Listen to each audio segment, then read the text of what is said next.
విధానాన్ని బట్టి ఇది నాన్న మేమందరినీ ప్రభావాన్ని కోరికను ప్రార్థనతో ప్రారంభిస్తుండగా మీ దివ్యమైనటువంటి సన్నిధి కొరకు ప్రార్థన చేస్తున్నాము. మరి మీ సన్నిధి మాకు ఉండాలని, మీ బలమైనటువంటి ఆత్మకార్యాలు మా మధ్య జరగాలని, ఈ కుటుంబానికి ఆశీర్వాదకరంగా దీవెనకరంగా అయ్యా ఈ కూడిక జరగాలని, ముఖ్యంగా చిన్నలకేంటి పెద్దలకేంటి ఈ కూడిక ద్వారా ఆత్మీయమైనటువంటి మేలు మాత్రమే కాదు, శారీరకమైనటువంటి మేలు మాత్రమే కాదు అయా తని ప్రభు భౌతికమైనటువంటి మేలు మాత్రమే కాదు, మానసికమైనటువంటి మేలు మాత్రమే కాదు, ఆరోగ్యపరమైనటువంటి మేలు మాత్రమే కాదు, ప్రతి విధమైనటువంటి ఆశీర్వాదాలు వారికి అనుగ్రహించబడాలని ప్రార్థన చేస్తుంటున్నాను. ఆయన ముఖ్యంగా నీ సన్నిధి చేత మమ్మల్ని అందరినీ తృప్తిపరచమని, ఇంకా రావాల్సినటువంటి దేవుని బిడ్డలందరినీ కూడా కోరుకుని రాగలని కూడా ప్రేమతో బ్రతిమాడుతుంటున్నాను. నీకే స్తుతులు స్తోత్రములు ఘనత మహిమ ప్రభావాలను ఆరోపిస్తూ పాటలు పాడుతున్నటువంటి బిడ్డలను నువ్వు బలపరచండి, వాయిద్యం వాయించేవాడిని కూడా మీరు బలపరచండి, వాక్య పరిచయం చేసేటటువంటి వాటిని కూడా బలపరచండి, సాక్ష్యం చెప్పేటటువంటి వాటిని కూడా మీరు బలపరచండి. అయా ఈ యొక్క కార్యం అంతలో ప్రారంభం నుంచి అంతవరకు నీ దివ్యమైనటువంటి సన్నిధిని మాకు ప్రసాదింపజేయమని ప్రార్థిస్తూ మమ్మల్ని మేము తగ్గించుకుంటూ మీ నామాన్ని మాత్రమే హెచ్చిస్తూ మా రక్షకుడు మీ ప్రియ కుమారుడైన యేసు నామములో స్తుతించి వేడుకుంటున్నాం మా తండ్రి.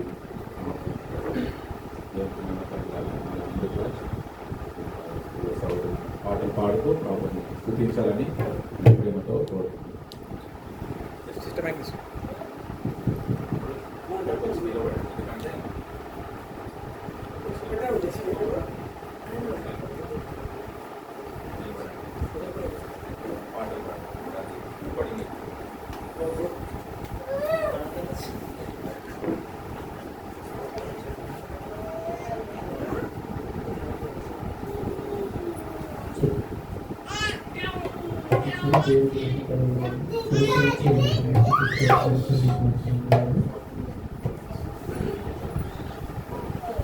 స్తోత్రం చెల్లింతుము, స్తోత్రం చెల్లింతుము, యేసునాథుని మేలులు తలచి, యేసునాథుని మేలులు తలచి, స్తోత్రం చెల్లింతుము, స్తుతి స్తోత్రం చెల్లింతుము.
ప్రియ యేసురాజును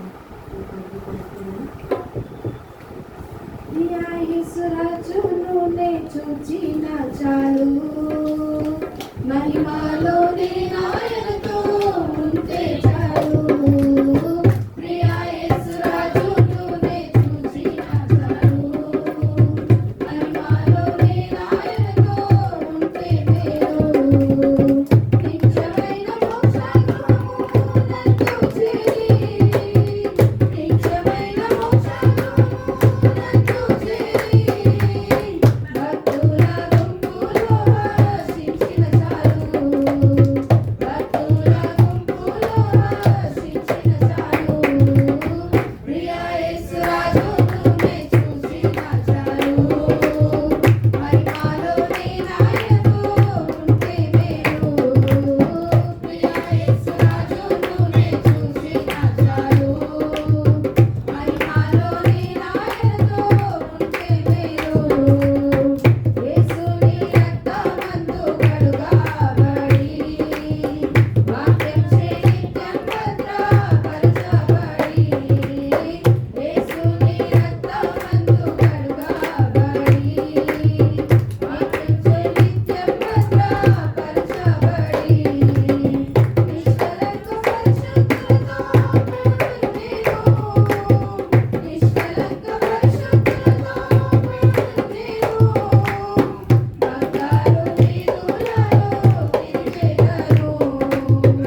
నీ నీడలోన దాచావు దేవా వందనం.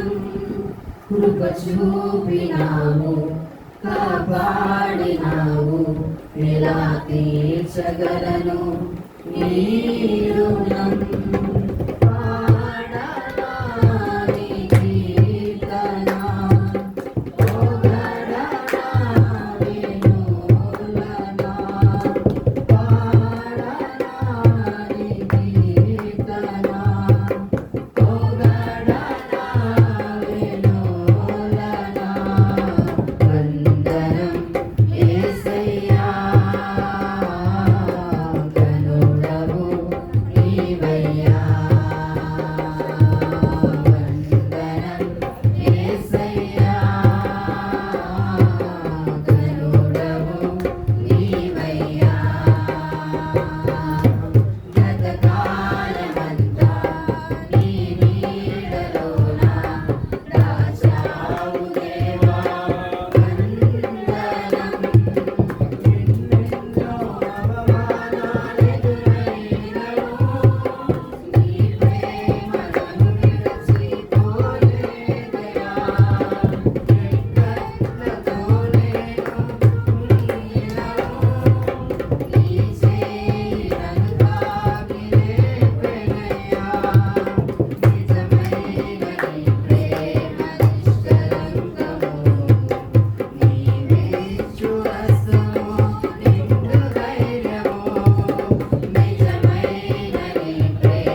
కూడికి ఎందుకు పెట్టారో మరి అంత మాత్రమే కాదు, మరి సాక్ష్యం చెప్పేటటువంటి చక్కని సమయం.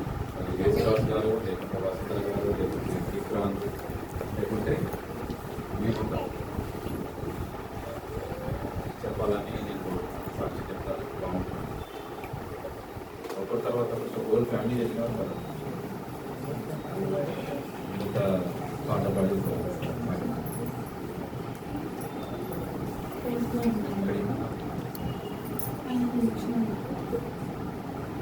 మా బాబుకి 4 years. దేవుడు ప్రతి విషయంలో హెల్ప్ చేస్తూనే వచ్చాడు, అన్ని సిచ్యువేషన్స్.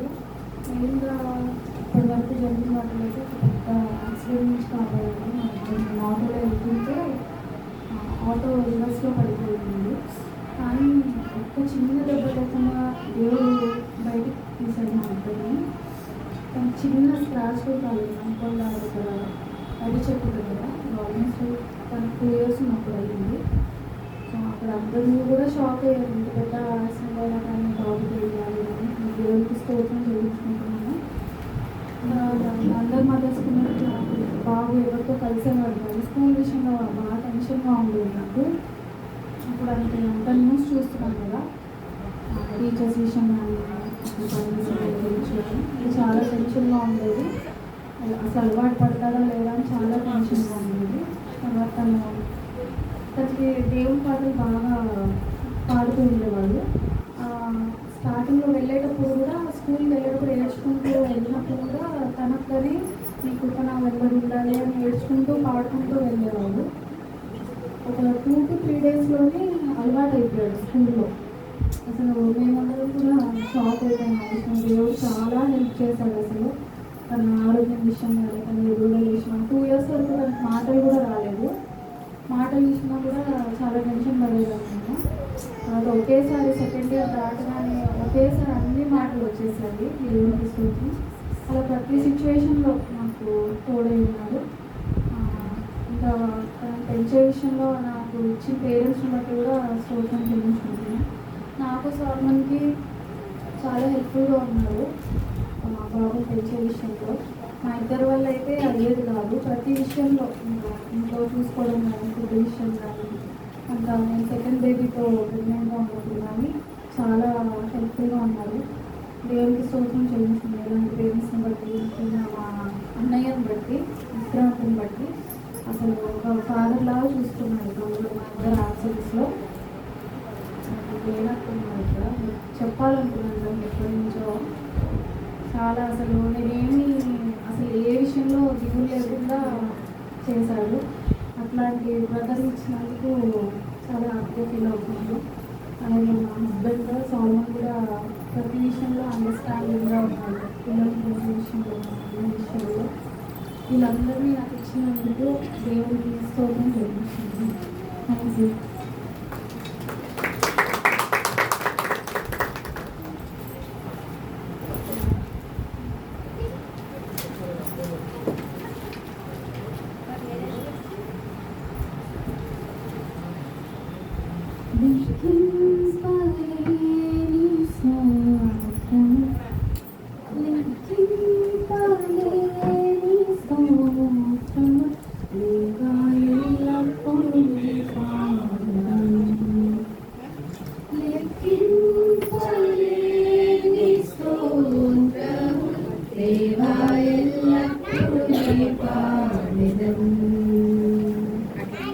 ఇంతవరకు నా బ్రతుకులో ఇంతవరకు నా బ్రతుకులో నీవు చేసిన మేలపై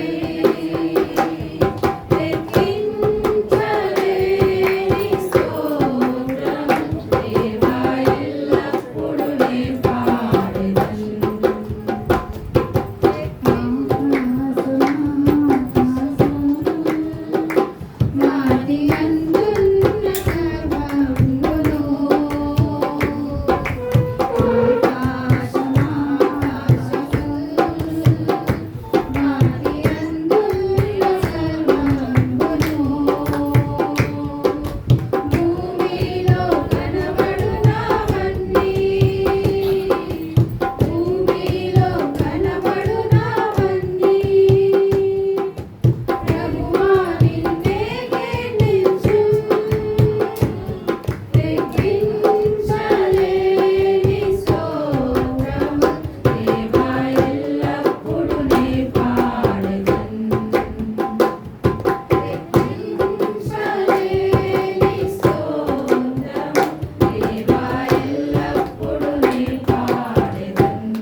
ప్రైజ్ గాడ్. సంఘస్థులందరికీ పేరున్న వందనాలు. వాస్తవానికి ఏదో ఒకరోజు ప్రేయర్ మీటింగ్ పెట్టుకుని కృతజ్ఞతాస్తుతులు చేయించుకున్నారు. ఎవరి డే మనం కృతజ్ఞతాస్తుతులు చేయించారు. మన కుటుంబాల్లో జరిగిన మీటింగ్ బట్టి ఉడుదుడుకులు సుఖ దుఃఖాలు ఇవన్నీ లేకపోతే అసలు జీవితం లేదు, అన్నీ జరుగుతూ ఉంటాయి. కానీ మనకు ఒక దేవుడు ఉన్నాడు కాబట్టి మన దేవుడిని ఎప్పుడు నమ్ముకుంటే మనకు అన్ని కష్టాలు కూడా పెద్ద ఇష్టంగానే అనిపిస్తాయి.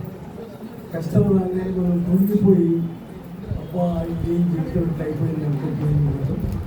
మా కుటుంబంలో కూడా ఎన్ని సుఖాలు ఉన్నాయో అన్ని దుఃఖాలు కూడా ఉన్నాయి.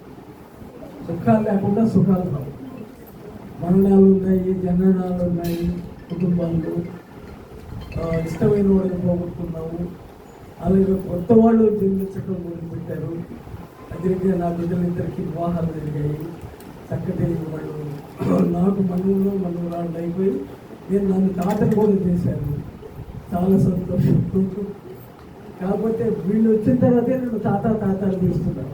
ఇంతకుముందు మా పిల్లలు చాలామంది ఉన్నారు, వాళ్ళు అందరూ అంకులు అనేవాళ్ళు. నేను తాత లేనప్పటికీ కూడా వాళ్ళు అంకులు అనేవారు. కాకపోతే ఇంక వీళ్ళు వచ్చిన తర్వాత నేను తాత అనుకుంటూ పెట్టాను. కానీ యాక్సెప్ట్ చేయాలి తప్పదు. కానీ ఆ పిలుపులో చాలా ఆనందం ఉంటుంది. దేవుడు కాకుంటే అవకాశాన్ని నాకు ఇచ్చినందుకు దేవుడికి ఎన్ని స్తోత్రాలు చెల్లించలేకపోవడం తక్కువే. ఇక నా ఆరోగ్య విషయంలో కూడా చెప్పాలంటే చాలా ఉన్నాయి. భయంకరమైన మరణపు అంశంలో కూడా వెళ్ళొచ్చాను. మీకంటే సాక్ష్యాలు చెప్పుకుంటూ పోతే చాలా ఉన్నాయి. ఒక్కటే ఒక సాక్ష్యం చెప్తాను. అందరికి తెలియదు, చాలామందికి తెలియకపోవచ్చు. నాకు ఒక చిన్న యాక్సిడెంట్ అయింది. మామూలు యాక్సిడెంట్ కాదు, జస్ట్ తలనొప్పి అని పోయానమాట. తల దెబ్బ తగిలింది, తలనొప్పి అని చెప్పి కాంటినెంటల్ హాస్పిటల్లో చేరాను. కాంటినెంటల్ హాస్పిటల్లో చేరితే లోపలికి వెళ్ళిపోయి మామూలుగా మాట్లాడుతూనే ఉన్నాను. నర్సులతో వాళ్ళతో మాట్లాడుతూ ఉన్నాను. వీళ్ళు బయట మా మిస్సెస్ కూడా చూస్తున్నారు. వాటర్ చలుపు వల్ల వాటర్ అంతా లోపల స్టక్అప్ అయిపోయి దానివల్ల తలనొప్పి వస్తుందని చెప్పాను. చెప్పిన తర్వాత మమ్మల్ని ఎవరిని రానివ్వాలి లోపలికి. అసిస్టెంట్స్ని కూడా అడిగారు. మన అటెండెంట్ని కూడా ఎవరు రానివ్వలేదు. వీళ్ళతో మాట్లాడుతూ ఉన్నారు. నాకు తెలియకుండా నాకు ఏమంటారు మొత్తం ఇంజక్షన్ ఇచ్చేసేసి ఆపరేషన్ చేయాలని మీ వాళ్ళకి ఇతనికి అని చెప్పేసి ఇంజక్షన్ చేసి గుండు చేసేసారు. గుండు చేసేసి ఆపరేషన్ చేయటం చేసుకుని ఏదేదో చేశారు. వీళ్ళు మా డాక్టర్ ఎవరైతే రిఫర్ చేశారో ఆ డాక్టర్ వచ్చి చెప్పినా కూడా కుదరలేదు. ఇంకా ఆ పరిస్థితుల్లో బళ్ళారిలో మా బావమర్ది కుమార్తె క్రిస్టియన్ హాస్పిటల్ వాళ్ళకి ఎప్పటికప్పుడు నా విషయాన్ని తెలియజేసిన తర్వాత సెకండ్ డే రాత్రి అంతా అట్లా మొత్తంలో వచ్చాను. నేను అర్థంలో చూసుకోవడానికి కూడా అసలు కంప్యూటర్ నేను మా దీంట్లో ఉన్నా కోమాలో లేకుండా. తర్వాత వీళ్ళు అంబులెన్స్ మాట్లాడుకుని బళ్ళారికి రాత్రి 7 గంటల నుంచి తీసుకెళ్ళి రాత్రి 2 గంటలకు తీసుకెళ్ళారు. అక్కడ డాక్టర్ కూడా వెయిట్ చేస్తున్నాడు. మేము పోయేవారు 2 గంటలు వచ్చేసి వెళ్ళిన తర్వాత అతను ఏం చేశాడంటే తల పుర్రె పక్కన కొట్టేసి ఒక రంధ్రాలుగా చేసి ఒక ఎముక తీసేసి ఆ తర్వాత నీళ్ళు లాగేసేసి మళ్ళీ కట్టేసేసి ఆపరేషన్ సక్సెస్ చేసేసి ఇక్కడ ఒక్కరోజు ఉన్నందుకు 70,000 చేసేసారు. అక్కడికి వెళ్ళిన తర్వాత నెక్స్ట్ డే తర్వాత మామూలుగా వెలుగు వచ్చేసింది నాకు. తర్వాత చూస్తే ఏం లేదు. ఇప్పుడు నాకు ఎముక లేదు. ఒకటి తలలో ఒక ఎముక లేదు. చిన్నపిల్లలు ఇక్కడ మాడు దగ్గర ఎట్లుంటుందో అట్లుంటుంది అనమాట. మామూలు పెయిన్ చర్మం అటువంటి పరిస్థితులు వచ్చి అందరూ భయపడిపోయారు. అంతా అంబులెన్స్లో మొత్తం ఫ్యామిలీ వచ్చేసారు అక్కడికి. మా బాబు కూతురు అక్కడ ఉండబట్టి అందులో ఆ డాక్టర్స్ కూడా మంచి డివోటీస్ అనమాట, చాలా కమర్షియల్గా క్రిస్టియన్ హాస్పిటల్. అందరూ బళ్ళారికి తీసుకొస్తారు, హైదరాబాద్ వదిలిపెట్టని చెప్పారు. కానీ అక్కడ దేవుడు అద్భుతం చేయడానికి మళ్ళీ జన్మనిచ్చి మళ్ళీ కుటుంబాన్ని సరి చేసుకునే విధంగా నాకు జన్మనిచ్చారు. దీనికి దేవుడికి ఎంతో కృతజ్ఞతలు తెలుసు. సరే, చిన్న ఒకటే సాక్ష్యం ఇది. ఇంకా చాలా ఉన్నాయి అద్భుతాలు. ఆ అద్భుతాలు చెప్పుకుంటుంటే అసలు రోజుని సంవత్సరాలు కూడా పడుతుంది. ప్రతి విషయంలో అద్భుతం చేశారు. అదేవిధంగా ఇక్కడికి వచ్చిన తర్వాత కూడా ప్రతిసారి భయంకరమైన జబ్బులతో పడతారు.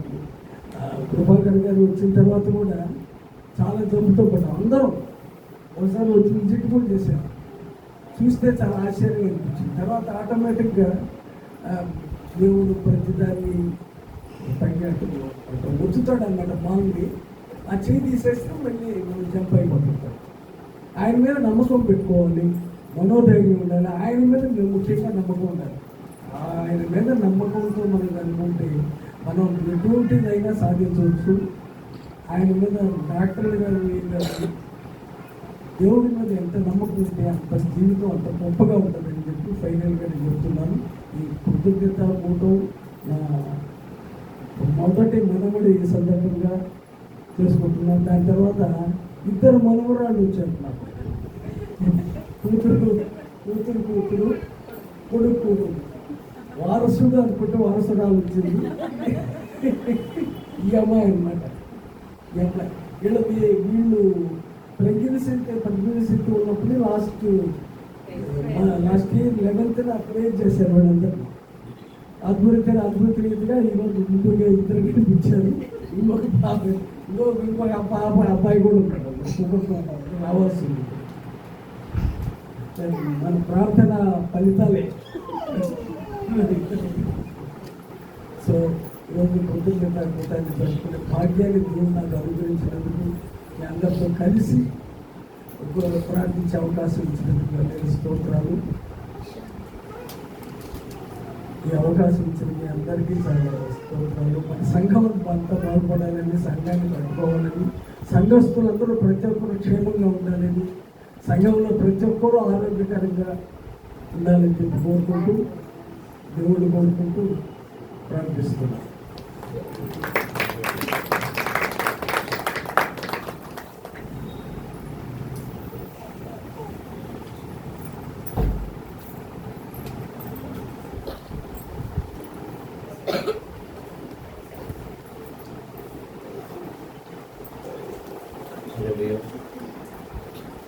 దేవునికి స్తోత్రం.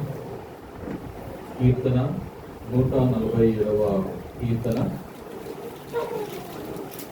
మొదటి నుండి చివరి వరకు చదువుకుందాం.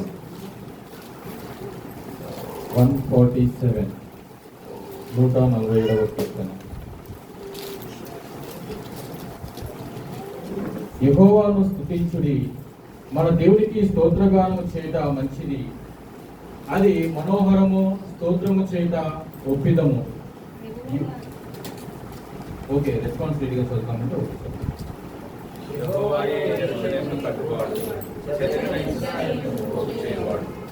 గుండె చెదిరిన వారిని ఆయన బాగు చేయువాడు, వారి గాయములు కట్టువాడు.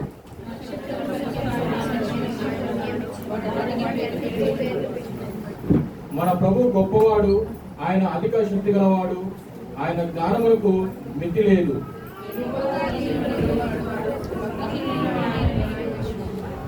కృతజ్ఞతాస్తుతులతో యెహోవాను కీర్తించుడి, సితారతో మన దేవుణ్ణి కీర్తించుడి.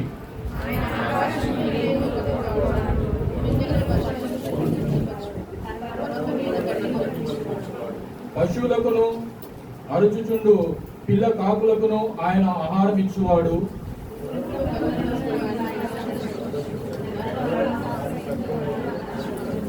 తన యందు భయభక్తులు గల వారి యందు, తన కృప కొరకు కనిపెట్టు వారి యందు యెహోవా ఆనందించువాడై ఉన్నాడు.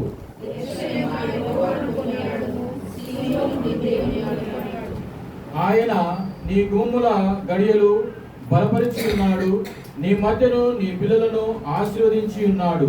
నీ సరిహద్దులో సమాధానం కలుగజేయువాడు ఆయనే. మంచి గోధుమలతో నిన్ను తృప్తిపరచువాడు ఆయనే. భూమికి ఆజ్ఞ ఇచ్చువాడు ఆయనే. ఆయన వాక్యము బహు వేగముగా పరిగెత్తును.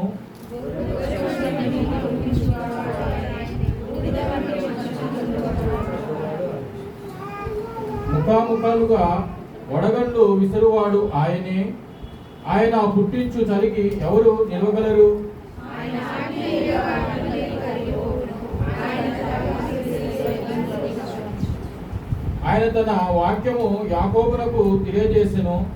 తన కట్టడను తన న్యాయ విధులను ఇశ్రాయేలునకు తెలియజేసెను. చివరి వచనం అందరం కలిసి చదువుకుందాం. ఏ దినమునకు ఆయన ఈలాగు చేసి ఉండలేదు. ఆయన న్యాయ విధులు వారికి తెలియజేయున్నవి. యెహోవాను స్తుతించి. చదవబడినటువంటి దేవుని వాక్యవాదం మనం ఇక్కడ దీవించి ఆమేన్, ఆమేన్. దేవునికి మహిమకం గాక. మరొకసారి ఇక్కడ ఉన్నటువంటి కుటుంబీకులందరికీ కూడా ప్రభు పేరిట వందనాలు తెలియజేస్తున్నాను. మరి సంఘం అంతటికి కూడా ప్రభు పేరిట వందనాలు తెలియజేస్తున్నాను. ఇంత చక్కని ఏర్పాట్లు మరి ప్రభు మనకు అనుగ్రహించాడు. వాళ్ళని బట్టి నేను ప్రభువుకు కృతజ్ఞుడనై ఉన్నానని మీకు తెలియజేస్తున్నాను. మరి ఈ దినాన ప్రజ్వల్ మరి బర్త్డే జరుపుకుంటున్నటువంటి ఆ బిడ్డ పట్ల దేవుడు చూపినటువంటి కృపను బట్టి కూడా ప్రభువుకు స్తుతులు తెలియజేస్తుంటున్నాను. మరి ఇచ్చినటువంటి చక్కని చిన్నారులను వారిని బట్టి కూడా నేను ప్రభువును స్తుతిస్తున్నాను. మరి అదేవిధంగా యేసుదాస్ గారి జీవితంలో కూడా గడిచిన వారం లేకుంటే బర్త్డే ఎప్పుడైనా లాస్ట్ 11వ తారీఖు మరి తాను కూడా మరి నూతన సంవత్సరంలో అడుగు పెట్టడానికి తన పట్ల కూడా దేవుడు చూపినటువంటి కృపను బట్టి కూడా నేను ప్రభువును స్తుతిస్తున్నాను. మరి దినాన ఇది ఎంతో శ్రేష్టమైనటువంటి దినం. ఇలా కూడుకొని ప్రభువును ఆరాధించి మరి ప్రభువును కొనియాడి మరి చక్కని సాక్ష్యాలు ద్వారా మనం బలపరచబడ్డాం. దేవుడు ఎంతైనా నమ్మదగిన వాడు. అవునంటారా కాదంటారా? అవును. మనం నమ్మదగిన వారం కానప్పటికీ ఆయన నమ్మకత్వం మాత్రం తరతరాలు ఉంటుందని దేవుని వాక్యము బహు స్పష్టంగా తెలియజేస్తుంది. మరి దినాన ఈ కుటుంబం పట్ల దేవుడు చూపినటువంటి ఆ నమ్మకత్వాన్ని బట్టి నేను ప్రభువును గణపరుస్తుంటున్నాను. ఈ దినాన చదవబడినటువంటి లేఖన భాగం మరి 147వ కీర్తన. ఈ కీర్తన చాలా అద్భుతమైనటువంటి కీర్తన. దేవుని యొక్క ఔన్నత్యాన్ని, God's grace, God's greatness, God's giving నేచర్ని చూపించేటటువంటి కీర్తన ఇది. అంటే దేవుని యొక్క ఔన్నత్యం, దేవుని యొక్క కృప, దేవుని యొక్క ఇవ్వడం గురించినటువంటి ఆ యొక్క స్వభావాన్ని తెలియజేసేటటువంటి కీర్తన. అంటే దేవుడు ఎంతైనా కూడా మన అందరి పట్ల ఎప్పుడు కూడా కృప చూపించేటటువంటి దేవుడు ఆయన. ఎవరి ఏడలో కూడా కఠినత్వాన్ని చూపించాడు ఆయన.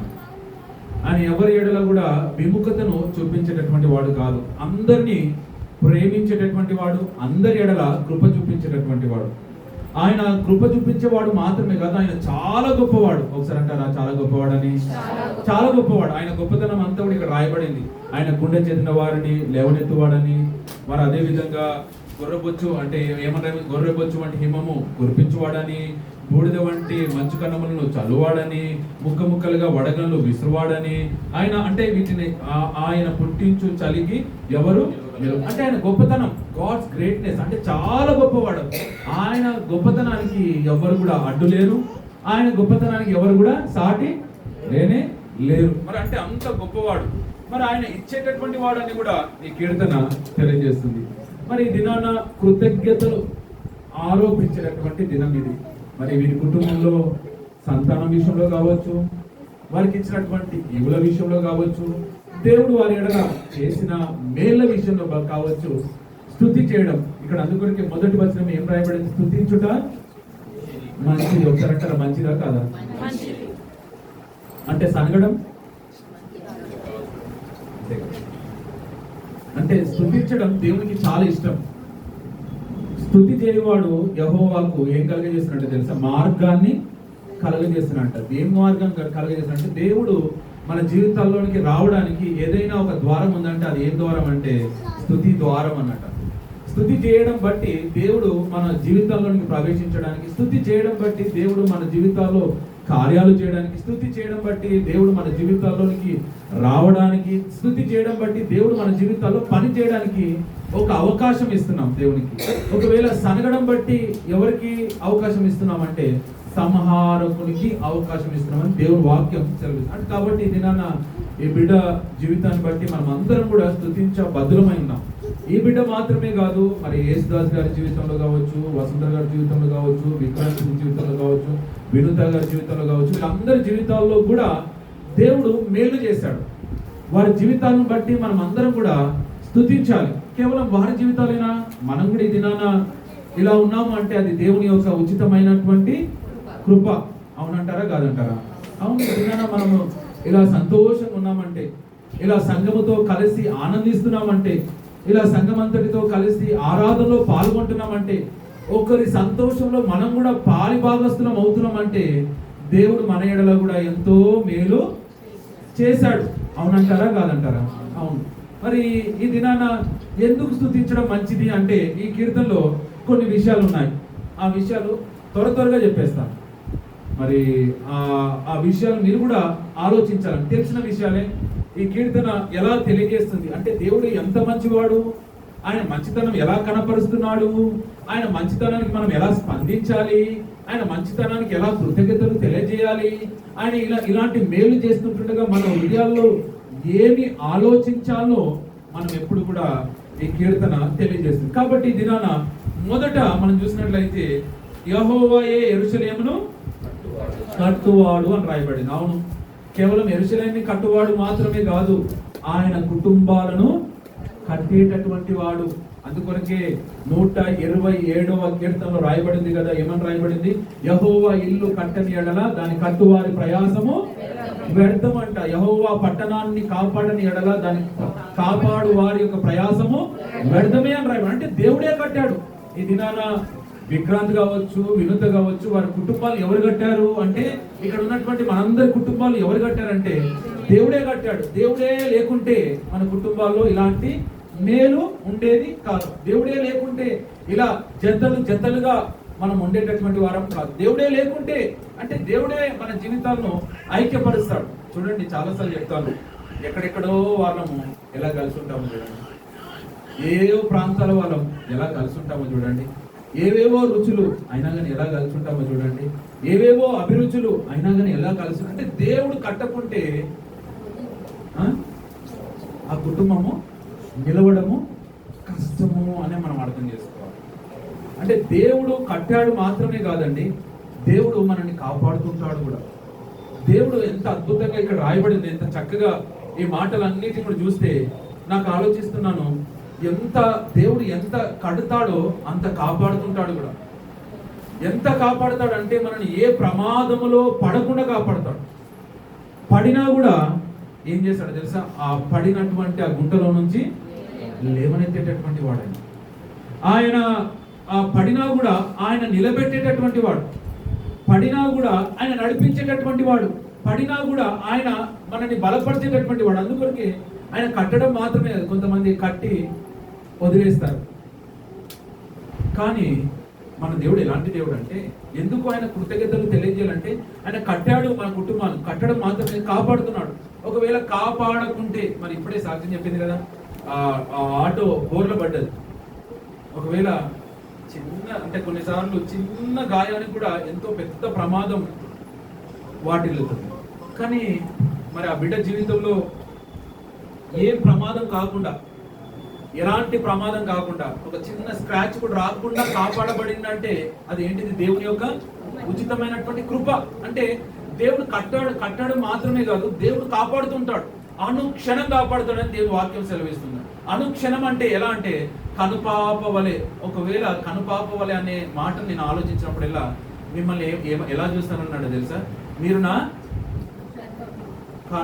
కనుగుడ్డును కాపాడుకుంటాం కనుపాప ద్వారా. కనుగుడ్డుని ఎలా కాపాడుకుంటాం అంటే వెంటనే దుమ్ము రాగానే వెంటనే ఒక ఫ్రాక్షన్ ఆఫ్ సెకండ్స్ అంటారు, fraction of second, milli seconds అంటారు అన్నాడు.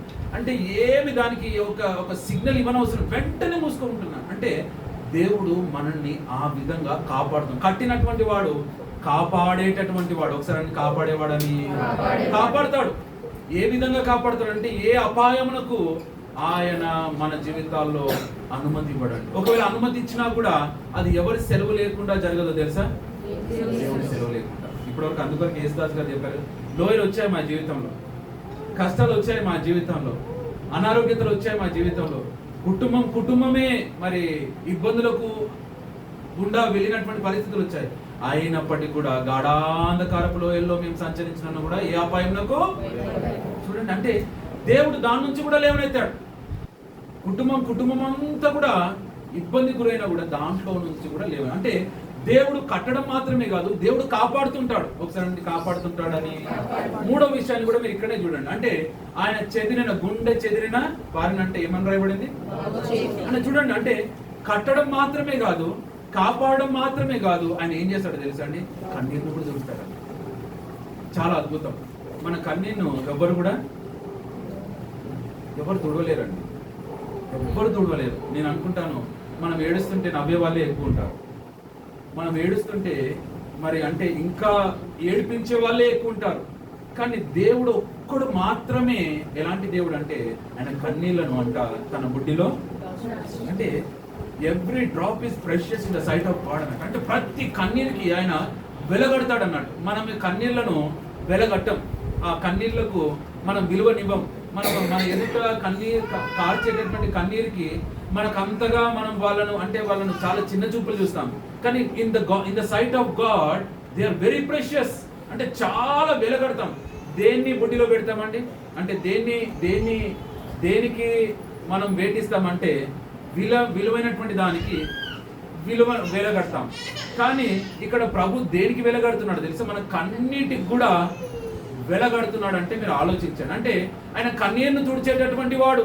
అంటే కష్టకాలంలో ఆయన కాపాడడం మాత్రమే కాదు, కష్టకాలంలో ఆయన కన్నీరు కారవకుండా కాపాడేటటువంటి వాడు అని కూడా నేను అంటాను. అందుకొరకు ఒక కీర్తనలో ఒక చక్కని మాట ఉంటుంది. ఏంటంటే కన్నుల్లో నుండి కన్నీరు కారకుండా ఆయన కాపాడుతాడంటాడు. కన్నుల్లో నుండి ఎంత అద్భుతం ఆలోచించండి. అంటే కన్నుల్లోని కన్నీరు రాకుండా కాపాడేవాడు అంటే దాని అర్థం ఏంటిదంటే నీ జీవితంలో అంత ఘోరమైనటువంటి కష్టం కూడా నేను తీసుకొని వెళ్ళను అని దాని అర్థం అన్నాడు. కన్నుల్లో నుండి కన్నీరు. మన జీవితాల్లో కొన్నిసార్లు చెప్పకుండానే కన్నీరు గారుస్తాం. మన జీవితాల్లో కొన్నిసార్లు చెప్పకుండానే దుఃఖము ఉప్పొంగి వచ్చేస్తుంది. కానీ అలాంటి పరిస్థితుల్లో కూడా దేవుడు ఏం చేస్తాడంటే మన కన్నీరును తుడిచేటటువంటి వాడు. దేవుడు కట్టేటటువంటి వాడు మాత్రమే కాదు, దేవుడు కాపాడేటటువంటి వాడు మాత్రమే కాదు, దేవుడు కన్నీరు దూర్చేటటువంటి వాడు మాత్రమే కాదు. దేవుడు ఇక్కడ ఒక చక్కని మాట రాయబడింది. అంటే ఒక మాట ఏమని రాయబడింది అంటే ఆ మాటను చదవాలని నేను కోరుతున్నాను. ఆహారం అని ఉంటుంది. ఒకసారి చదువుతారా? 14 వచ్చి చూడండి. నీ సరిహద్దుల్లో సమాధానం కలగజేయవాడు ఆయనే, మంచి గోధుమలతో నిన్ను తృప్తిపరచువాడు. కాపాడడం మాత్రమే కాదండి, కన్నీరు తూర్చడం మాత్రమే కాదండి, కట్టడం మాత్రమే కాదండి, ఆహారం కూడా ఇస్తాడంటండి. అది కూడా ఎలాంటి ఆహారం అంట? ఎందుకు స్తుతించాలి? స్తుతించడం ఎందుకు మంచిది అంటే ఆహారం ఇచ్చేటటువంటి వాడు అని నేను అంటాను. ఎందుకు ఆహారం ఇచ్చేవాడు ఈ దినాన అని మాట్లాడుతున్నాను తెలుసా? ఆహారం లేక చాలా మంది ఉన్నారు. ఆహారం లేదు, ఎంత కష్టమో తెలుసా? కొంతమందికి ఆహారము మరి తినడం ఎంత కష్టమో తెలుసా? మరి నేను అంటాను ఇక్కడ రాయబడినటువంటి మాట మంచి గోధుమలతో నిన్ను ఏం చేస్తామని తెలుసా అండి? చెడ్డ గోధుమలు కాదు, పురుగు పట్టినటువంటి గోధుమలు కాదు, లేకుంటే నశించిపోయేటటువంటి గోధుమలు కాదు. ఎలాంటి గోధుమలు అంటే మంచి గోధుమలు. అంటే నువ్వు తృప్తిగా తినేటటువంటి స్థాయికి నేను తీసుకొని వస్తాను. అందుకొరకే ద్వితీయోపదేశ కాండంలో ఒక చక్కని మాట ఉంటుంది. ఏంటంటే నిన్ను నీ ఆహారమును నీ పానీయమును నేను ఏం చేస్తానని తెలుసా? ఆశీర్వదిస్తాను. ఆహారాన్ని కూడా ఆశీర్వదిస్తున్నాడు, ఇంకా దేన్ని అంటే రెండిట్లను. కొన్నిసార్లు ఫుడ్ ఇన్ఫెక్షన్స్ ఎట్లా వస్తాయి తెలుసా అండి? ఎలా వస్తాయి? Not only with food, with water. చూడండి, మనం చాలాసార్లు ఇంత ఆలోచించాం. మనం అన్నీ వెళ్తున్నాయి కదా, అన్ని సాఫీగా వెళ్తున్నాయి కదా అనుకుంటాం. చిన్నది కూడా చిన్న ప్రాబ్లం. అంటే దేవుడు మన ఆహారాన్ని మాత్రమే కాదు, మన పాణ్యాన్ని కూడా ఆశీర్వదిస్తున్నాడు. కాబట్టి ఈరోజు ఇలా ఉన్నాం. మనం అనుకుంటున్నాం నేను ఇది ఇలా ఉన్నాను, ఇలా ఉండడానికి కారణం నేనే అనుకుంటున్నాను. నేను కాదు, నీవు కాదు, దేవుడు మన ఆహారాన్ని ఆశీర్వదిస్తున్నాడు. ఆ ఆహారం ద్వారా ఎలాంటి ఆపద రాకుండా చేస్తున్నాడు. ఆ ఆహారం ద్వారా ఎలాంటి అనారోగ్యతలు రాకుండా చేస్తున్నాడు. ఆ ఆహారం ద్వారా ఎలాంటి ప్రమాదాలు మన యొక్క శరీరంలోనికి రాకుండా కాపాడుతున్నాడు. ప్రతి క్షణం అండి. అంటే ఆయన కాపాడుతాడు, కడతాడు, కన్నీరు తుడుస్తాడు. అంత మాత్రం కాదు, ఆహారాన్ని మనం మంచి గోధుమలతో అంట. ఒకసారి మంచి గోధుమలని, మంచి గోధుమలు అంటే చెడ్డ గోధుమలు కాదు. ఈ గోధుమలు అంటే ఈ యొక్క ఆహారాన్ని బట్టి మనం తృప్తిగా, అంటే కొన్నిసార్లు తినడానికి చాలా ఉంటుంది కానీ తిన్న తర్వాత అరగడం కష్టం. కానీ ఇక్కడ రాయబడింది మంచి గోధుమలతో ఏం చేస్తాను రాయబడింది, తృప్తిపరుసు. అంటే నువ్వు తృప్తిగా తింటావన్నట్టు. నీకు ఎలాంటి అంటే తినలేదు అనేటటువంటి ఆ భావం లేకుండా నాకు చాలలేదు అనేటటువంటి భావం లేకుంటే సరిపోలేదు అనేటటువంటి భావం లేకుండా, ఏం అలా ఉండకుండా తృప్తిగా తిన్నది ఎంతైనా కూడా తృప్తిని కలిగించేటటువంటి విధంగా ప్రభు చేస్తాడు అని రాయబడింది. ఇంకొక మాటను కూడా నేను చదువుతానండి. అంటే చూడండి ఇంత చక్కగా ఈ విషయాలన్నీ కూడా రాయబడింది. ఒకసారి 9వ వచనం చదువుతారా, ఎలా రాయబడింది చూడండి. అక్కడ కూడా పశువులకు అరుచుచుండు పిల్లకారులకు ఆయన మనకు ఆహారం ఇస్తున్నాడు అని చెప్పడానికి ఈ విషయం చెప్తున్నాను. వాటికే ఆహారం ఇస్తున్నాడు, నీకు నాకు కూడా ఆహారం ఇస్తున్నాడు. ఇంకొక మాటను కూడా మీకు జ్ఞాపకం చేస్తాను. ఇక్కడ చూడండి ఒక చక్కని మాట, దాని కింద ఆయన నీ గుమ్మములను 13వ వచనం, ఆయన నీ గుమ్మములో గడియలు బలపరుచున్నాడు, నీ మధ్యను నీ పిల్లలను ఆశీర్వదించున్నాడు. ఆయన కట్టడం మాత్రమే కాదు, కన్నీరు తుడవడం మాత్రమే కాదు, కాపాడడం మాత్రమే కాదు, ఆహారం ఇవ్వడం మాత్రమే కాదు, మన పిల్లల్ని అంటే ఏం చేస్తాడో తెలుసా? ఒకసారి అండి, మన పిల్లల్ని మనకి ఒక తల్లిదండ్రులకి ఏం కోరికలు ఉండదు తెలుసా అండి? ఇంకేం కోరికలు ఉండవు, ఒకటే కోరిక ఉంటుంది. నా పిల్లలు ఏం కావాలి? ఆశీర్వదించబడాలని కోరుతారు. నా పిల్లలు చూడాలనే ఆ ఆశ ప్రతి తల్లికి ప్రతి తండ్రికి ఉంటుంది. అంటే ప్రతి తల్లిదండ్రులు ఏం కోరుతారంటే, అంటే దేవునికి ఎందుకు కృతజ్ఞతాస్తుతులు చెల్లించాలి ఈ దినాన ఈ కుటుంబం అంటే, పిల్లలను ఏం చేశాడు తెలుసా? ఆశీర్వదించాడు. పిల్లల్ని ఏం చేశాడు తెలుసా? కుటుంబీకులుగా నిలబెట్టాడు. పిల్లల్ని ఏం చేశాడంటే, వారి పిల్లలను చూసేటటువంటి కృపను ప్రభు అనుగ్రహించాడు. అందుకొరకే నీ మధ్య ఏం చేశాడంటే, నీ పిల్లలను ఆశీర్వదించి ఉన్నాడు. ఈ దినాన యేసుదాస్ గారు కావచ్చు, వసుంధర గారు కావచ్చు, వాళ్ళిద్దరు కూడా ప్రభువుకు కృతజ్ఞతలు. ఎందుకంటే వారి మధ్యలో ఎంతో, అంటే ఎందుకు వారి మధ్య బయట కాదు, ఇంకా ఇద్దరు కూడా చక్కగా దగ్గరలోనే ఉంటారు, ఇంట్లోనే ఉంటారు, చక్కగా మరి అంటే తల్లిదండ్రులకు చాలా చేదోడు వాదోడుగా ఉంటారు. అందుని బట్టి నేను ప్రభుని స్తుతిస్తుంటున్నాను. ఎందుకు ఈ విషయం చెప్తాను అంటే, మధ్య కాకుండా కొంతమంది దూరంలో ఎక్కడో ఆశీర్వించబడతారు. అర్థమవుతుందా? మధ్యలో కాకుండా ఎక్కడో దూరం. మీ బాబు ఎక్కడ ఉన్నాడంటే ఎక్కడ ఉన్నానని చెప్తారు. అది ఏం ఆశీర్వాదం నాకు అర్థం కాదు. అది ఆశీర్వాదమేనా అంటే, ఆశీర్వాదం కంటే కూడా అది ఒక దుఃఖం మన లోపల. నా పిల్లలు నా దగ్గర లేదని ఏ తల్లైనా అనుకుంటారండి, ఏ తండ్రి అయినా అనుకుంటాడండి. ప్రతి ఒక్కరు అంటే పిల్లల్ని ఎప్పుడు కూడా తల్లిదండ్రులు ఏం కోరుతారంటే, వాళ్ళ చుట్టూ ఉండాలని కోరుతారు, వాళ్ళ చుట్టూ కనబడాలని కోరుతారు. వాళ్ళ చుట్టే అంటే వాళ్ళు చాలా, వారు ఏ స్థాయిలో ఉన్నా కూడా వారి చుట్టూ కనబడాలని కోరుతుంటారు. ఎందుకంటే ఇక్కడ రాయబడింది, నీ మధ్య, ఏదో నీకు దూరం కాదు, ఇంకా నీకు కనబడనటువంటి స్థాయిలో కాదు, నీ మధ్యలోనే వారు ఆశీర్వదించబడతారు అనే మాట. ఇదే మాటను కూడా ఇంకొక దగ్గర రాయబడింది. 23వ కీర్తనలో ఏమని రాయబడింది? 128వ కీర్తనలో నీ భోజనం బల్ల చుట్టూ ఏం లేదు, అక్కడ కూడా అలానే రాయబడింది. చుట్టూ అంటే మధ్యలో అంత మాత్రమే కాదు, చుట్టూ నేను నీ పిల్లల్ని ఆశీర్వదిస్తాను. ఇది ఒక ఆశీర్వాదం. ఏమని రాయబడినాను? యెహోవా యందు భయభక్తులు గలవాడు ఇలాగూ ఆశీర్వదించబడును. సియోనులో నుండి యెహోవా నిన్ను ఆశీర్వదించును. నీ జీవితకాలం అంతయు యెరూషలేమునకు క్షేమము కలుగుట చూచెదవు. నీ పిల్లల పిల్లలను నీవు చూచెదవు. చూడండి ఎంత చక్కగా ఈ మాటలన్నీ కూడా రాయబడి. అంటే పిల్లలను ఆశీర్వదించేటటువంటి వాడు అని కూడా మనం మాట్లాడుతుంది. అందుకొరకని ప్రభుని ఎల్లప్పుడు కూడా, అయ్యా నా పిల్లలను నువ్వు ఆశీర్వదించావు. ఏ విధంగా ఆశీర్వదించావు? వారిని ఆత్మీయంగా ఆశీర్వదించావు. వారిని ఏ విధంగా ఆశీర్వదించావు? ఆరోగ్యపరంగా ఆశీర్వదించావు. ఏ విధంగా ఆశీర్వదించావు? వారిని ప్రతి ఒక్క రంగంలో నువ్వు ఆశీర్వదించావు ప్రభు అని ఎల్లప్పుడు కూడా కృతజ్ఞులమై ఉండాలి. మంచి అంటే ఆయన ఏం మంచి చేశాడు ఈ దినాన్ని అంటే, మన పిల్లలను ఆయన ఆశీర్వదించాడు. కొంచెం చప్పట్లు కొడదామా? ఇంకొక మాటను కూడా మీకు జ్ఞాపకం చేస్తాను. ఎంత అద్భుతమైనటువంటి విషయమో మీరు ఒకసారి ఆలోచించండి. ఆయన అలా ఆశ్రయించడం మాత్రమే కాదు, 14 వచనంలో ఇలా రాయబడింది, మంచి గోధుమలతో నింపడం కంటే ముందుగా ఇలా రాయబడింది, నీ సరిహద్దుల్లో. అంటే సరిహద్దుల్లో సమాధానం ఉండాలంటే ఎవరి వల్ల అవుతుందో తెలుసా అండి? కుటుంబాల్లో సమాధానం ఉండాలంటే ఎవరి వల్ల అవుతుందో తెలుసా అండి? కుటుంబాల్లో ఎలాంటి పోట్లాటలు లేకుండా ఉండాలంటే ఎవరి వల్ల అవుతుందో తెలుసా అండి? కుటుంబాల్లో ఏ విభేదాలు లేకుండా ఉండాలంటే ఎవరి వల్ల అవుతుందో తెలుసా అండి?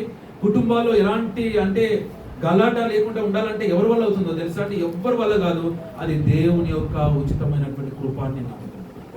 God's grace. అందుకొరకే చెప్పాను కదా, ఈ కీర్తన అంతా కూడా God's grace, God's glory, God's giving, ఇవే నేర్పిస్తుంది. అంటే దేవుని కృప, దేవుని గొప్పతనం, దేవుని యొక్క మంచితనాన్ని బట్టి మన కుటుంబాల్లో ఏముంటుందంటే సమాధానం.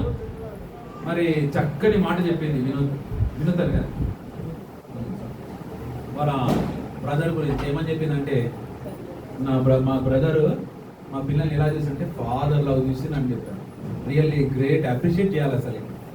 మరి అంటే ఎంత సమాధానమో మీరు చూడండి, ఎంత ఆనందమో చూడండి. ఒక బ్రదర్స్ సిస్టర్స్ మధ్యలో, తల్లిదండ్రుల మధ్యలో, వారి యొక్క కుటుంబంలో ఉన్నటువంటి అత్త కూడల మధ్యలో, మామ అల్లుళ్ళ మధ్యలో ఈ సమాధానం, ఇది దేవుడి వల్ల మాత్రమే జరుగుతుంది.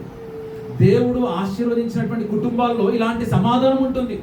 మనం గమనించాలి. అందుకొరకు నీ సరిహద్దుల్లో ఏం పెడతానంటున్నాడు? సమాధానము కలుగజేయువాడు నేనేనా? దేవుడు కలుగజేస్తున్నాడు. అందుకొరకు రాయబడింది, ఆయన సమాధానమునకు కర్త అని రాయబడింది. పీస్ ఆఫ్ అంటే ఆయన పీస్ మేకర్ అన్నాడు. ఆయన సమాధానాన్ని ఇచ్చేటటువంటి వాడు, సమాధానాన్ని కలుగజేసేటటువంటి వాడు, సమాధానాన్ని సృష్టించేటటువంటి వాడు, సమాధానానికి అధిపతి ఆయనే. కాబట్టి దినాన ఎందుకు స్తుతించడం మంచిది అని అంటే, ఆయన కడుతున్నాడు కాబట్టి మనం స్తుతించాలి, కాపాడుతున్నాడు కాబట్టి మనం స్తుతించాలి, కన్నీరు తుడుస్తున్నాడు కాబట్టి మనం ఆయనను స్తుతించాలి, ఆహారం ఇస్తున్నాడు కాబట్టి మనం స్తుతించాలి, పిల్లల్ని ఆశీర్వదిస్తున్నాడు కాబట్టి ఆయనను స్తుతించాలి. అంత మాత్రమే కాదు, సమాధానాన్ని అనుగ్రహిస్తున్నాడు కాబట్టి మనం ఆయనను స్తుతి. ఇంకొక మాట ఇక్కడ చూడండి, 20వ వచనంలో రాయబడింది. ఏమని రాయబడింది? ఏ జనమునకు, ఒకసారి అందామా, ఏ జనమునకని? ఏ జనంకి చేయలేదంటండి. కేవలం ఇది దేవుని బిడ్డలకు మాత్రమే ఇలాంటిది జరుగుతుంది. ఏ జనముకు ఆయన ఇలాగూ చేయలేదు. దేవుని బిడ్డలకు అలాంటి గొప్ప ధన్యత. దేవుడే కడతాడు, దేవుడే కాపాడుతాడు, దేవుడే కన్నీరు చూపిస్తాడు, దేవుడే ఆహారం ఇస్తాడు, దేవుడే వారికి సమాధానం ఇస్తాడు, దేవుడే వారి పిల్లలను ఆశీర్వదిస్తాడు. అట్టి కృప దేవుడు మనందరికీ కలగజేయును గాక. మన కుటుంబాల్లో కూడా అలాంటి దీవెనలు ఉండును గాక. ఇంకొక మాట కూడా మీకు జ్ఞాపకం చేస్తాను. ఒక్క మాట ఇంతసేపు చెప్తున్నాను అనుకుంటారు కదా. అంటే మనుషులకు ఒక్క మాట అనగా సర్లే ఒక్క మాట విందామనుకుంటారు. తెలుసా మీకు? అది టెక్నిక్ అంటారు. ఒక్క మాట వినేద్దాం అయిపోతుంది. అదే 100 మాటలు అని కూర్చుంటారు. ఒక్క మాట అంటే ఏమవుతారంటే, ఒక్క మాట వినేద్దాంలే, ఒక్క మాట వినేద్దాంలే అని ఇంకొకటే మాట చెప్తారు. ఇదైతే ఒకటి చివరి మాట. అంటే దేవుడు ఎవరికి కడతాడు, ఎవరి జీవితాల్లో ఇలాంటి కార్యాలు జరిగేసారంటే ఒకటే మాట. ఆ మాటని ఇక్కడ చూడండి ఎంత చక్కగా రాయబడిందో. 10వ వచనం చూడండి ఎంత అద్భుతంగా రాయబడిందో. గుర్రముల ఆయన ఆనందించాడంట అండి. మీరు గమనించండి, ఇంత గొప్ప దేవుడు, ఇంత ఇచ్చేటటువంటి దేవుడు, ఇంత మహోన్నతమైనటువంటి దేవుడు గుర్రముల యందు సంతోషించాడంట. అంటే నీ కాళ్ళలో సత్తు ఉన్నందుకు, చాలా వేగవంతంగా పరిగెత్తగలుగుతున్నందుకు, లేకుంటే చాలా బలం ఉన్నందుకు సంతోషించాడంట. దేని యందు సంతోషిస్తాడంటే ఆయన యందు భయభక్తులే గలవారి అందును. చూడండి, ఆయన ఎవరి కొరకు చాలా సంతోషిస్తాడు? ఆయన కృప కొరకు. అయ్యా, ఈరోజు నేను నీ మీద ఆధారపడుతున్నాను, ఈరోజు నీ కృప కొరకు ఆధారపడుతున్నాను, ఈరోజు నువ్వు ఇస్తావని ఆధారపడుతున్నాను, ఈరోజు నన్ను లేపుతానని ఆధారపడుతున్నాను, ఈరోజు నన్ను స్వస్థపరుస్తావని ఆధారపడుతున్నాను, ఈరోజు నా కన్నీరు తుడుస్తావని ఆధారపడుతున్నాను, ఈరోజు నా పిల్లల్ని ఆశీర్వదిస్తావని ఆధారపడుతున్నాను. అలాంటి వారందరి ఎడల ఆయన ఏంటంటండి, ఏమంటాడు? ఆయన ఆనందించువాడై. ఎవరి యొక్క ఆనందిస్తాడు తెలిసి? ఇంత గొప్ప దేవుడు. ఆయన కృప కొరకు ప్రతిరోజు ఆయన దగ్గర వేచి ఉండేటటువంటి వారందరి ఎడల ఆయన ఆనందిస్తాడు. మనం నిజం చెప్పాలంటే ఎవరు దేవునికి ఎక్కువ ఇష్టం అంటే, నేను అంటాను ప్రతిరోజు కూడా భిక్షగాడు ఏ విధంగా అయితే యజమానురాలు తట్టు చూస్తుంటారో, అంటే ఒక మాట రాయబడుతుంది, దాసునంట యజమానుని చేతి తట్టు చూసినట్లు మనం ఆయన చేతి తట్టు ప్రతిరోజు చూస్తుంటే ఆయన ఆనందిస్తాం, చాలా ఆనందిస్తాం. అంటే ప్రతిరోజు చూడాలి. ఒకరోజు చూసి ఒకరోజు చూడకుండా ఉండడం కాదు, 2 రోజులు చూసి 3 రోజు మానేయడం కాదు. ప్రతిరోజు కూడా అయ్యా యజమానుని చేతి తట్టు ఏ విధంగా అయితే దాసురాలు చూస్తుంటారో నీ వైపు నా కళ్ళ అలా చూస్తున్నాను. ప్రతిరోజు కూడా నీ కృప మీద ఆధారపడుతున్నాను. నా జీవనం కొనసాగాలంటే నీ కృప లేకుండా నా జీవనం కొనసాగదు ప్రభావ. నీ కృప లేకుండా నా ప్రయాణం కొనసాగదు ప్రభావ. నీ కృప లేకుండా నా కుటుంబం కొనసాగదు ప్రభావ. నీ కృప లేకుండా నా జీవితం కొనసాగదు ప్రభావం. దేవుని మీద ఆధారపడేటటువంటి వారి జీవితాలు ధన్యకరం. దేవుని మీద ఆధారపడేటటువంటి జీవితాలు చాలా సంతోషకరం. దేవుని మీద ఆధారపడేటటువంటి జీవితాలు చాలా దీవెనకరం. దయచేసి 1 నిమిషం కళ్ళు మూసుకున్నాను. ఈ దినాన్ని ఈ కుటుంబంలో దేవుడు చేసినటువంటి మేలు స్తుతించడం మంచిది, అది శోభస్కరం, అది ఎంతో దీవెనకరం. ఎందుకు స్తుతించాలో మనం నేర్చుకున్నాం. ఆయన స్తుతిస్తున్నప్పుడు ఆయన మీద ఆధారపడుతున్నారు, ఆయన కృపకు. 1 నిమిషం మరి ప్రార్థన చేద్దాం. మరి నాగేశ్వరరావు గారు మరి కుటుంబం కొరకు ప్రార్థించాలని నేను ప్రేమతో కోరుతున్నాను. మరి దేశదాస్ గారిని బట్టి, వసుంధర గారిని బట్టి, మీరు కుటుంబం అంతటిని బట్టి ప్రార్థన నడిపిస్తూ మనమందరం కూడా ఏకీభవిస్తాం. పరిశుద్ధ తండ్రి, దయగల ప్రభువా, ఈ పవిత్ర పాదములకు వేలాది స్తుతులు స్తోత్రము నాయన. ఈ వాక్యం సెలవించిగా నాయన, నీ ఎంతో భయభక్తులుగా వారి చుట్టూ నాయన ఆనందించేవాడై ఉన్నారు. వందనాలు ప్రభావ. ప్రత్యేకించి ఇప్పుడు నేను ఏర్పాటు చేసిన గృహాన్ని బట్టి వందనాలు చెల్లించుకుంటున్నాం. జేసదాస్ గారి పట్ల ప్రభావ మీరు చేసిన అద్భుత కార్యం బట్టి వందనాలు నాయన. ఆయన జీవితంలో ప్రభు మీరు చేసిన గొప్ప కార్యం బట్టి వందనాలు చెల్లించుకుంటున్నాం. అలాగే తన కుమార్తె విషయంలో ప్రభు ఆ యాక్సిడెంట్ విషయంలో మీరు చేసిన సహాయాన్ని బట్టి వందనాలు చెల్లించుకుంటున్నాం నాయన. కుమారుని బట్టి వందనాలు, వారికి ఇచ్చిన కోడల్ని మనవరాలను బట్టి వందనాలు, వీళ్ళందరిని బట్టి వందనాలు చెల్లించుకుంటున్నాం తండ్రి. ఈ గృహం చుట్టూ అగ్నికం చేసి కాపాడుతందుకు వందనాలు నాయన. సరిహద్దులో సమాధానం కలగజేయవాడు నేర్యాలు సెలవిచ్చారు తండ్రి. నీకు స్తోత్రం ఆయన. నరుల కాలు సత్యంతో ఆనందించను కానీ నా ఎందు భయభక్తులు గల వారి నేను ఆనందిస్తాను సెలవిచ్చాను తండ్రి. నీకు స్తోత్రం. నీ ఎందు భయభక్తులు గల కుటుంబాన్ని మీరు జ్ఞాపకం చేసుకున్న ఆయన అనుదినము నాయన నీ రెక్కల నీడలో వారిని కాపాడుతున్నందుకు వందనాలు చెల్లిస్తున్నాం తండ్రి. ప్రభు ఈ కూడికి ఏర్పాటు చేసి ఈ కుటుంబాన్ని బట్టి మీకు వేలాది స్తుతులు స్తోత్రము చెల్లించుకుంటున్నాము. ఈ కుటుంబంలో మంచి ఆరోగ్యం, శక్తిని, బలమును అనుగ్రహించమని ప్రార్థిస్తున్నాము. చిన్న బిడ్డలు మొదలుకొని పెద్దవారి వరకు పేరు పేరున నీ ఆశీర్వాదం నీ కుటుంబంపై కుమ్మరించమని నీ వాక్యం నీ దాసుని చేరువచ్చినటువంటి బిడ్డలందరినీ కూడా నీ పాఠశాలలో జ్ఞాపకం చేసుకోమని మా ప్రభువును రక్షకుడైన యేసుక్రీస్తు పరిశుద్ధమైన నామములో ప్రార్థించి వేడుకొంచున్నాము మా తండ్రి. మన తండ్రి అయిన దేవుని ప్రేమ, ప్రభువైనటువంటి యేసు ప్రభువు కృప, పరిశుద్ధాత్మ యొక్క నిలిపిన సన్నిధి సావాసం ఇప్పుడు ఎల్లప్పుడూ మనకు, మన కుటుంబాలకు, సంఘానికి, సార్వత్రికమైనటువంటి దేవుని సంఘానికి, మరి ముఖ్యంగా ఈ దినాన మరి బర్త్డే జరుపుకుంటున్నటువంటి ప్రజలకి, మరి కుటుంబ యజమానులు మరి యేసుదాస్ గారికి, వసుంధర గారికి, విక్రాంతికి, అదేవిధంగా విధులకు, వారి కుటుంబాలకు కూడా నిత్యము నిరంతరము తోడై ఉండును గాక. థ్యాంక్ యూ అండి. కేక్ కటింగ్ చేస్తున్నాం.